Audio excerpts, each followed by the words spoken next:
Quindi la polizia predittiva parla di identificazione delle aree dove si concentrerà la criminalità, di condurre interventi mirati e di allocare risorse di polizia in modo efficiente.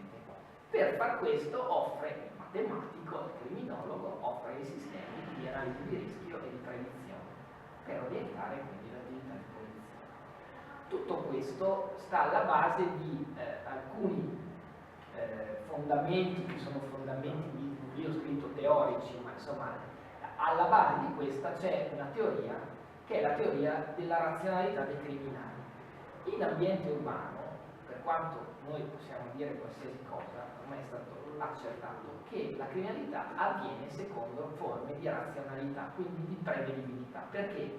Perché anche se devo fare un reato emotivo, io non voglio andare in galera e se non sono un folle non lo faccio a luce aperta davanti a una telecamera e ci penso un attimo. Quindi qualsiasi forma di reato ha una componente di razionalità limitata, quindi vuol dire ha una regola dietro. E dove sono le regole c'è una piccola o grande capacità di prevedere. Quindi il comportamento non è frutto del criminale, non è frutto del libero arbitrio, ma è frutto delle occasioni e delle opportunità che l'ambiente lascia al criminale. E questo fa parte, e quindi le cose che si sto dicendo, in una visione del mondo, della città e della sicurezza urbana che prende il nome di criminologia ambientale. L'ambiente è condizione dell'agire del criminale e ne determina i suoi comportamenti.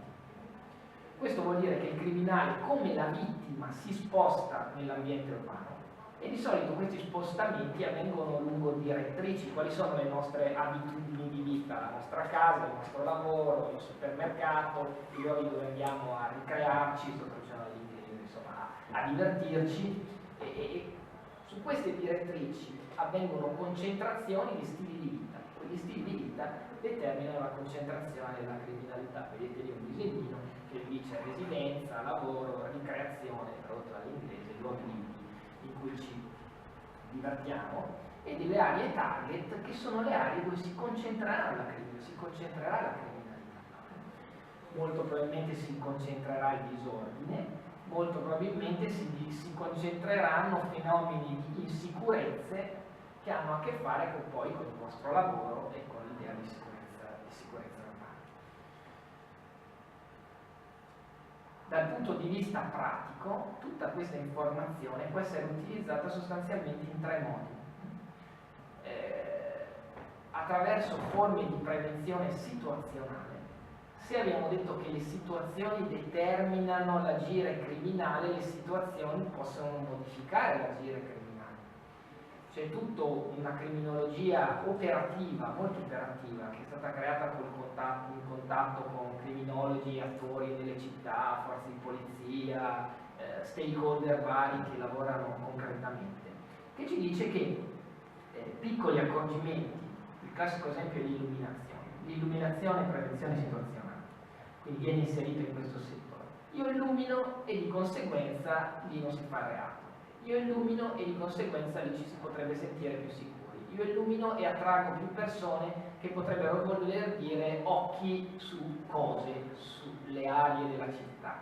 Se illumino, il criminale non dovrebbe andare in quella zona, o dovrebbe ridursi quindi il numero di reati. Quindi le conseguenze della vittimizzazione è determinata dal modo in cui noi gestiamo i rischi per il criminale e cambiamo le situazioni cittadine. Accanto a questo c'è una teoria e delle cose molto pratiche che prendono il nome di spazio difendibile.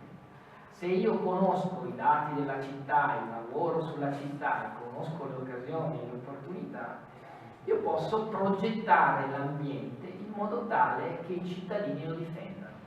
Che cosa vuol dire? Abbiamo tutti l'esempio di aree che sentiamo più vicine, le aree in cui viviamo, quelle in cui siamo nati nella nostra vecchia città, quelle a cui siamo attaccati. Quell'attaccamento genera controllo sociale, genera controllo dell'ambiente, riduce la criminalità, aumenta la sicurezza. Quindi lo scopo della sicurezza della urbana e della gestione del territorio dovrebbe essere quello di creare spazi che possono essere difesi, non con la pistola, con la vita. Questo dipende dal modo in cui l'ambiente prende forma nelle nostre città, e il modo in cui l'ambiente prende forma dipende dalle politiche e dal modo in cui mandiamo le forze di polizia sul territorio, cambiamo le regole